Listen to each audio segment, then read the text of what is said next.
Bonjour les Vierges et bienvenue pour votre guidance de la semaine du 27 novembre au 3 décembre 2023. Je vous rappelle que c'est une guidance générale, donc ne prenez que ce qui résonne avec votre situation. N'hésitez pas à consulter aussi votre ascendant et votre signe lunaire, d'autant plus si votre signe solaire ne vous parle pas du tout. Et n'oubliez pas que ce ne sont ni des prévisions, ni des prédictions, mais des énergies qu'on vous invite à utiliser si vous le désirez, mais rien ne vous y oblige. Alors, j'ai publié hier vos guidances mensuelles pour le mois de décembre 2023, que je vous invite à les consulter.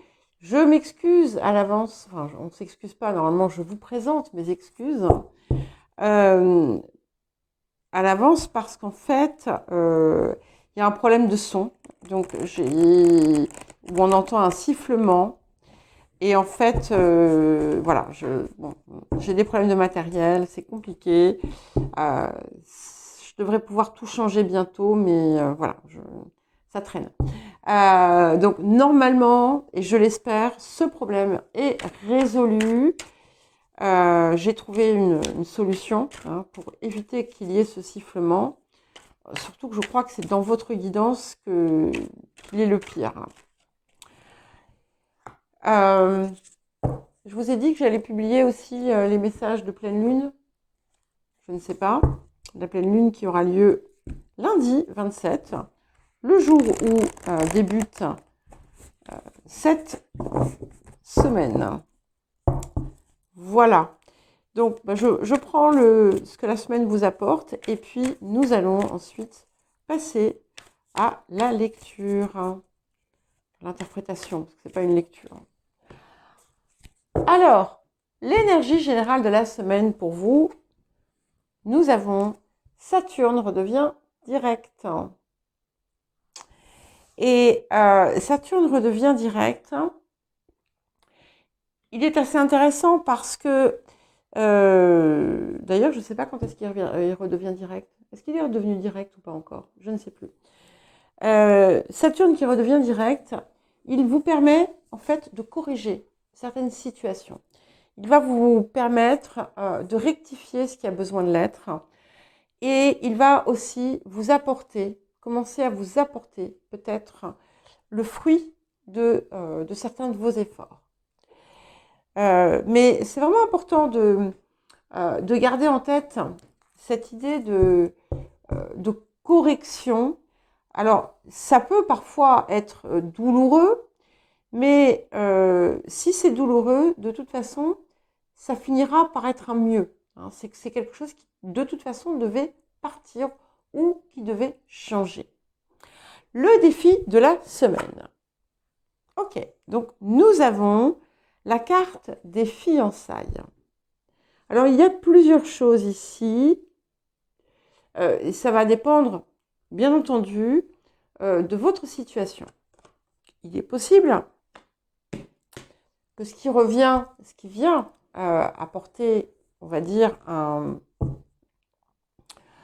une correction, une transformation, ça peut concerner une relation que vous avez eue ou pas eue d'ailleurs dans le passé.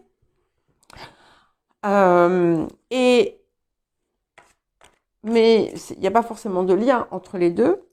Ce qui arrive ici, c'est que l'accord semble être quelque chose ici de conflictuel pour vous. Alors, pour quelle raison? Est-ce que c'est parce que vous êtes scindé d'une certaine façon et que vous n'arrivez pas à vous réparer? C'est pas réparer, c'est remettre les choses dans leur axe. Ou bien, est-ce qu'il y a une situation à caractère romantique qui vient vous chambouler ici Euh, c'est possible parce que quand ça voudrait dire que quand ça arrive, au départ, ça vous bloque en fait, et que vous puissiez euh, vous mettre avoir envie, pas nécessairement le faire, avoir envie de vous mettre en posture de rejet.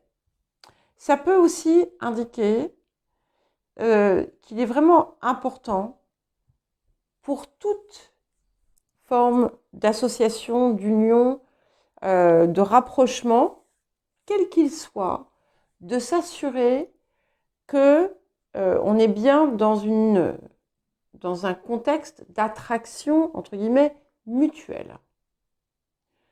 Alors, attraction, on peut parler d'attraction, effectivement, dans une relation sentimentale ou autre, ou physique, mais ça peut aussi euh, se... comment dire euh, s'entendre comme une forme d'entente, justement. Voilà. Hein. Donc,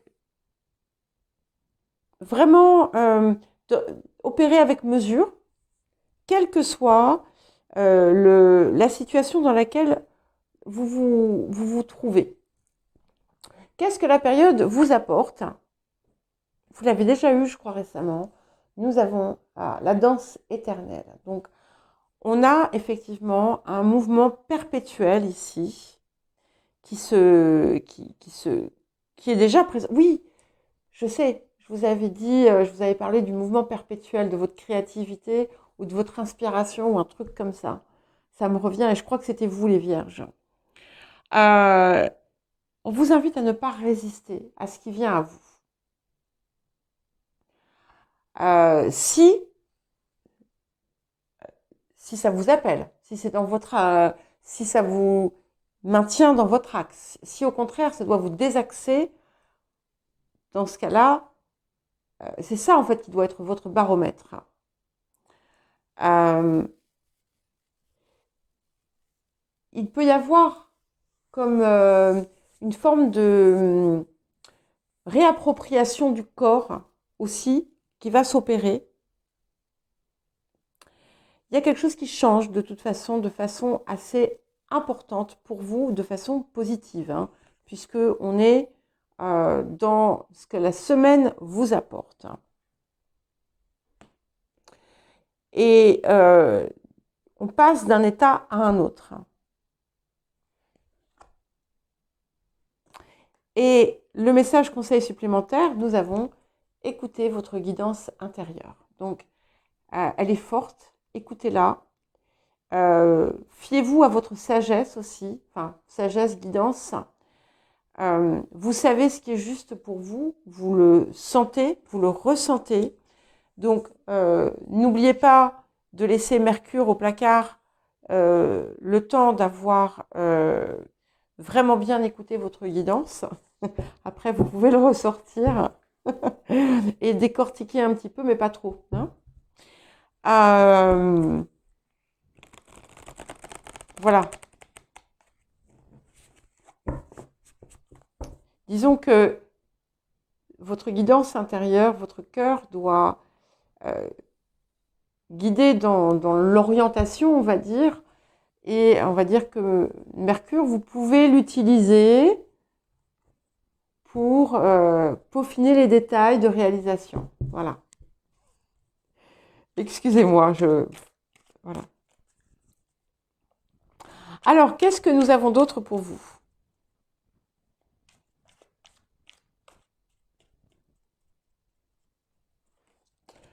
Huit de denier. Donc ici, voilà, vous êtes quand même dans cette posture où vous êtes extrêmement actif et dédié à votre... dédié, je sais pas si... dévoué à votre travail ou à votre action, à quelque chose que vous entreprenez. Hein. C'est quelque chose qui a, comment dire, qui est destiné à grandir, à croître, mais aussi à vous élever d'une certaine façon. Et là, on a beaucoup d'entrain autour de ça et beaucoup d'inspiration. Et nous allons vers le 7 de coupe. Donc, moi, le 7 de coupe, je l'aime bien. Je sais qu'il est souvent perçu de façon un peu négative. Pour moi, c'est vraiment la multiplicité de tout ce que vous êtes en capacité de faire et de de toutes les possibilités qui vont vous être apportées. Et pour moi, ce que vous êtes en train de construire, quel que soit le domaine, c'est quelque chose qui va vous ouvrir encore plus de portes. Voilà. C'est comme ça que je le perçois, c'est comme ça que je le ressens. Alors, les énergies du passé. Donc, nous avons le 6 d'épée. Vous avez tiré peut-être un trait sur quelque chose. Vous avez pris un nouveau départ. Vous êtes parti d'un lieu pour un autre. Vous avez commencé un nouveau voyage, un nouveau parcours. Et on est en fait dans ce contexte-là.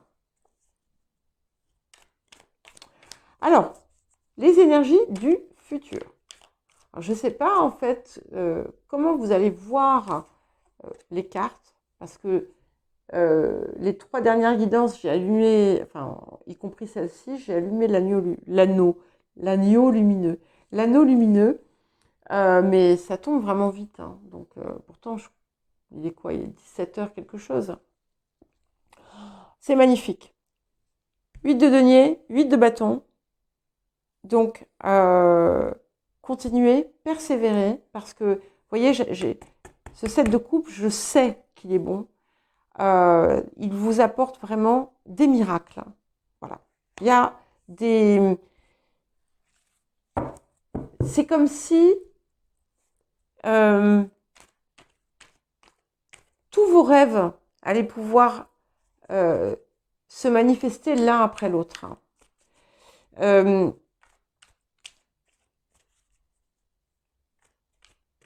y a une part d'inattendu, il y a quelque chose de très mystérieux en fait aussi, probablement caché, qui, là maintenant quand je vous parle, vous ne pouvez même pas imaginer. Alors je ne vais pas pouvoir les prendre, enfin, on va les regarder, mais je ne les prends pas parce qu'il y en a 4. Hein. Mais regardez comme c'est intéressant, je viens de prendre le 8 d'épée.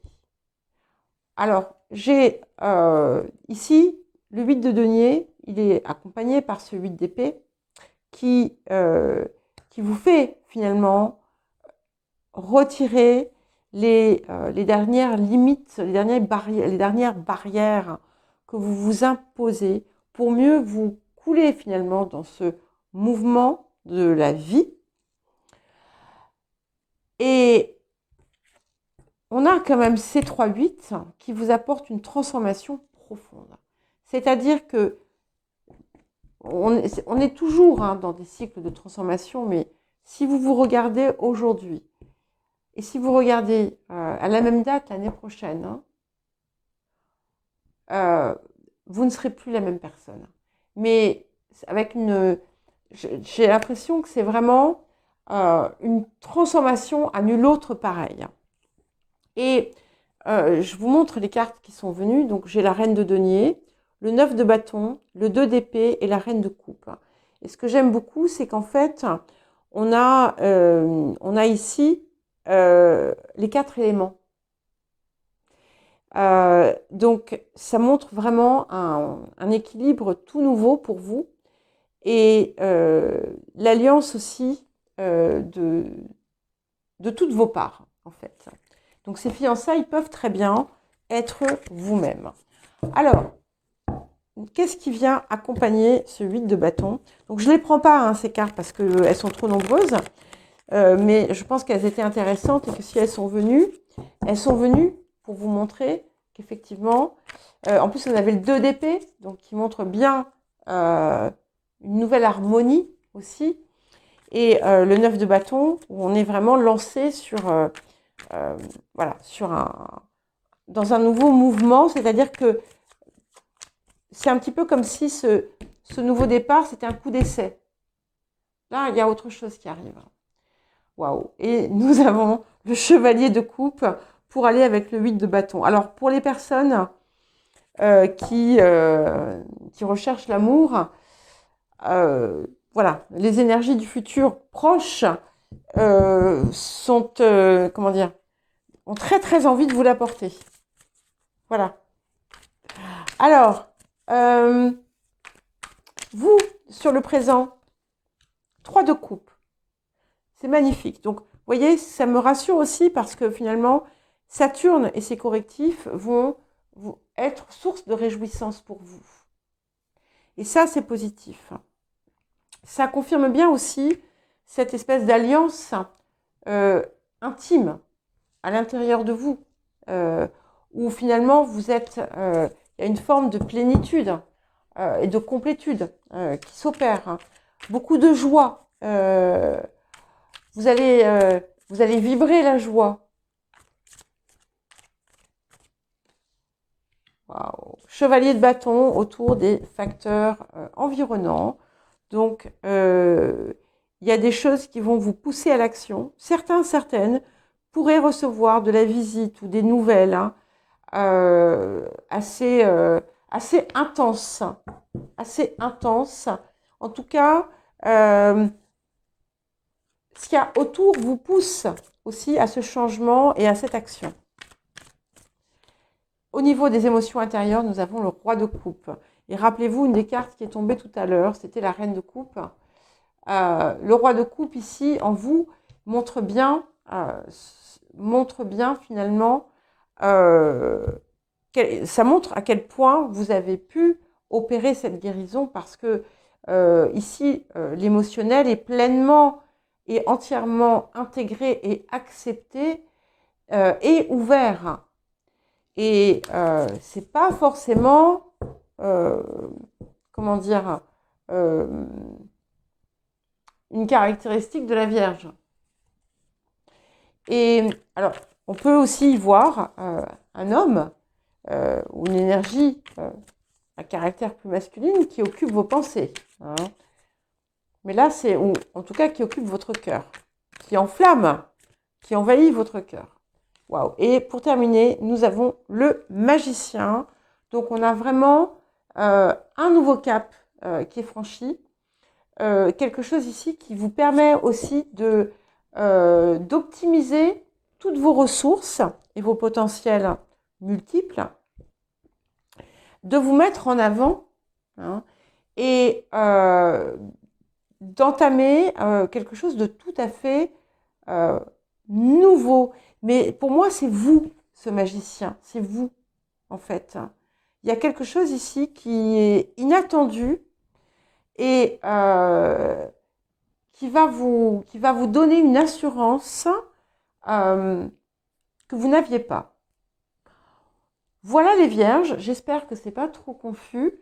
Je vous fais des gros bisous. Je vous dis à bientôt et bonne semaine.